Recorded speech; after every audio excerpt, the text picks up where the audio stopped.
অজানা যে আসলে কার্ডগুলা কে বসায় এবং কারা এই কার্ডগুলা বসায় এবং চলাচলের জন্য কিছুটা উপযুক্ত করে তৈরি করা হয়েছে। এই বিষয়টা তিনি বলছিলেন যে এটা তিনার অজানা। কিন্তু আমরা অন্য এক সূত্রে যেটা জেনেছি সেটা হলো যে এই যে কার্ডগুলা বা চলাচলের জন্য যেটা বসানো হয়েছে, এই কার্ডগুলা বসিয়েছে আহ, স্থানীয় যে জনপ্রতিনিধি আছে তাদের মাধ্যমেই আর কি এই কার্ডগুলা বসানো হয়। এবং এটা মূলত তারা যে বসিয়ে থাকে এটাও জনগণের একটা দাবির পরিপ্রেক্ষিতে তারা এই কাজটা করে থাকে। পারাপার হচ্ছে বলতে এই ব্রিজে পারা হওয়া যায় না।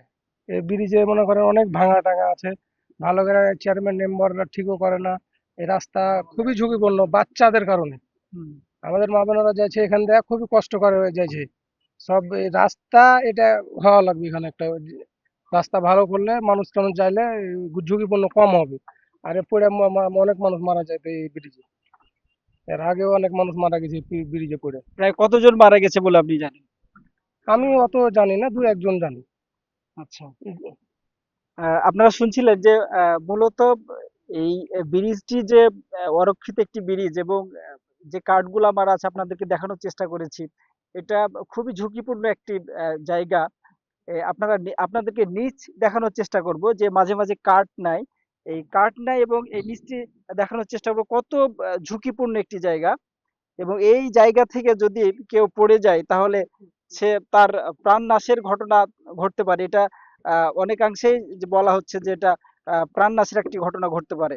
এবং আরেকটি তথ্য জানিয়ে রাখি, এই রেল ব্রিজ দিয়ে ভারত থেকে যে পণ্যবাহী যে ট্রেন আছে, এই ট্রেনের শিডিউল মূলত এলাকাবাসীর আহ, নির্দিষ্টভাবে জানা নেই যে আসলে এখানে কখন ট্রেন আসে এবং কখন যায়। আরেকটি তথ্য জানিয়ে রাখি, ব্রিজের দুই পাশে কোনো ধরনের ব্যারিয়ার নেই বা কোনো ধরনের রেল গেট বা গেটম্যান বা হচ্ছে যে নির্দিষ্টভাবে যে অবহিত করবে জনগণকে যে এই এই মুহূর্তে ট্রেন আসছে আপনারা একটু এই ব্রিজের উপরে উঠবেন না, এরকম কোনো সুনির্দিষ্ট কোনো লোকবল বা কোনো ব্যারিয়ার আমরা লক্ষ্য করিনি বা ব্যারিয়ার আমাদের চোখে পড়েনি। এবং আমরা যেটি জেনেছি যে আহ, মূলত অনেক বছর থেকেই এই ব্রিজের শুরু থেকে আজ অব্দি এরকম ধরনের কোনো স্থানীয় প্রশাসন থেকে শুরু করে স্থানীয় জনপ্রতিনিধি থেকে শুরু করে রেল কর্তৃপক্ষ থেকে শুরু করে কারো এই ব্যাপারে কোনো পদক্ষেপ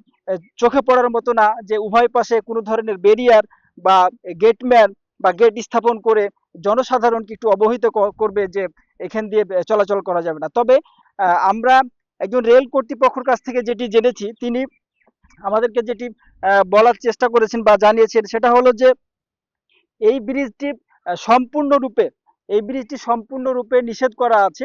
জনসাধারণের জন্য চলাচল সম্পূর্ণ নিষেধ করা আছে যেন তারা কোনোভাবে এই ব্রিজটি চলাচলের জন্য ব্যবহার না করে, এই এমনটাই বলা আছে। এবং তারা সুনির্দিষ্টভাবে একটি সাইনবোর্ড আপনাদেরকে দেখিয়েছে এর আগে, তারা সাইনবোর্ডও দিয়ে রেখেছে যে কোনোভাবে যেন এখানে জনসাধারণ চলাচল না করে, এই এরূপ একটি তারা সাইনবোর্ড দিয়ে রেখেছে।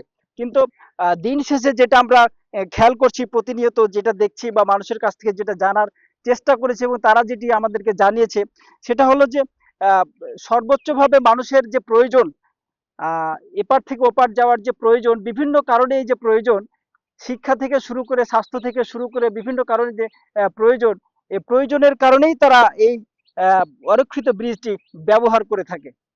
আমরা যেখানে দাঁড়িয়ে আছি সংশ্লিষ্ট ইউনিয়নের তিনি গ্রাম পুলিশ, আলীনগর ইউনিয়নের। জি। আমি জানার চেষ্টা করবো যে এই যে কাঠ গুলা মারা থাকে ব্রিজের উপরে, যে কাঠ গুলা মারে, এই কাঠ গুলা কে সাধারণত কে মেরে থাকে? ইউনিয়ন পরিষদ থেকে। আচ্ছা, ইউনিয়ন পরিষদ থেকে। জি। আচ্ছা, কতদিন পর পর কাঠ গুলা মারা এটা থাকে? বলতে পারছি না আমি। আচ্ছা, তবে আপনি জানেন যে এই কাঠ গুলা ইউনিয়ন পরিষদ থেকে মেরে থাকে। জি। আচ্ছা। আপনারা দেখতে পাচ্ছেন এই যে তিনজন কচিকাঁচা বাচ্চা তারা স্কুল থেকে আসলো এবং এই অরক্ষিত ব্রিজের উপর দিয়ে তারা হেঁটে আসলো। আমরা একটু জানার চেষ্টা করব, বাবারা তোমরা এই যে এই ব্রিজ দিয়ে কোথায় গিয়েছিলে একটু বলো তো? স্কুল। স্কুল গিয়েছিলে? জি। ও, আচ্ছা, তোমাদের বাসা কোথায়? হ্যাঁ, মুকুন্দপুর। মকরমপুরে। আপনার এখান থেকে যাতায়াত করতে একটু সমস্যা হয়, মানে কেমন আপনার সমস্যা, যে যে তক্তাগুলো আছে, হুম, কাঠগুলো, হুম, এগুলো অনেক সময় নরমাল হয় বা অনেক সময় কাটা ছেড়ে দেয়। হুম। তখন হয়তো মানে অ্যাক্সিডেন্ট হওয়ার একটা সম্ভাবনা থাকে। এর জন্য একটা বিকল্প কোনো পদ্ধতি যদি থাকতো বা করতো সরকার, তাহলে আমাদের দুটো ইউনিয়নের লোকজনের জন্য চলাচল করাটা খুব সুবিধা হতো, ভালো হতো। তিনি যেমনটি বলছিলেন যে আমরা এর আগেও যেটা জেনেছি সেটা হলো যে এই ব্রিজের পাশ দিয়ে যদি একটি সাইড ব্রিজ হয় এবং এই সাইড ব্রিজ দিয়ে যদি মানুষের চলাচলের জন্য উপযুক্তভাবে তৈরি করা হয়, তাহলে এই বিষয়টা এলাকাবাসীর জন্য খুব একটি পজিটিভ, খুব একটি ভালো দিক হয় আর কি। এটা এমনটাই তারা বলার চেষ্টা করছিলেন। ব্রিজের এই পাশটা, অর্থাৎ বিপরীত যে পাশ, স্টেশনের যে বিপরীত পাশটা আছে, এই পাশ থেকে আর কি মানুষ এইভাবে আর কি উঠে, এই সিঁড়ি দিয়ে উঠেই হচ্ছে যে তারা এই ব্রিজটি পার হয়। তাদের প্রয়োজনের স্বার্থে এই ব্রিজটি পার হয়ে তারা তাদের প্রয়োজনীয় কাজকর্ম রহনপুর গিয়ে করে থাকে। এই ব্রিজ দিয়ে সকালে এবং বিকেলের দিকে সবচেয়ে বেশি মানুষ যাওয়া আসা করে তাদের প্রয়োজনের স্বার্থে। আপনারা যেমনটি দেখতে পাচ্ছেন, আমরা বিপরীত পাশ থেকে দেখানোর চেষ্টা করছি যে কি পরিমাণ মানুষ এখান দিয়ে যাতায়াত করে।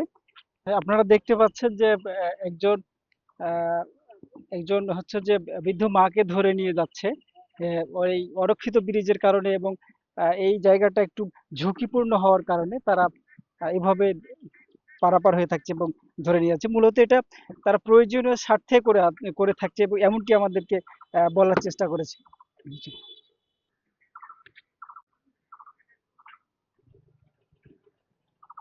আপনাদেরকে আমরা যেটা দেখানোর চেষ্টা করলাম যে এই যে রহনপুর স্টেশনের খুব কাছাকাছি যে রেল ব্রিজটি আছে, এই রেল ব্রিজ দিয়ে প্রতিনিয়ত মানুষ যে জীবনের ঝুঁকি নিয়ে পারাপার হয়ে আসছে।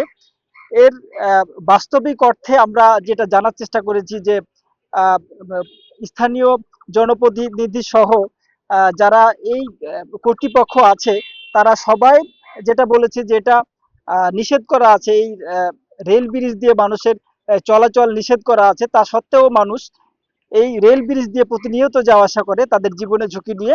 এর একটি কারণ হচ্ছে যে মানুষের যে প্রয়োজন, এর প্রয়োজন কোনো বাধা মানে না, এটাই হচ্ছে তার জলজান্ত প্রমাণ। NTV online, Shaheen Alam, Gomastapur, Bholahat.